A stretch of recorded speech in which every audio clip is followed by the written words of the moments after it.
புனிதர் விஸ்லினஸ்.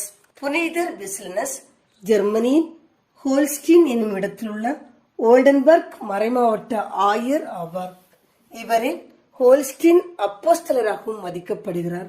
கிபி 1086 ஆண்டு ஹமலின் என்னும் இடத்தில் பிறந்த இவர் சிறு வயதிலேயே அனாதையாகி போனார். அருகாமையில் இருந்த ஒரு கிராமத்தில் மதக்குருவாக பணியாற்றிய தனது மாமன் லுடோல்ஃப் என்பவரின் பராமரிப்பில் வளர்ந்தார். விரைவிலேயே படர்போன் என்ற நகருக்கு ரகசியமாக சென்ற இவர் அங்கேயே வாழத் தொடங்கினார்.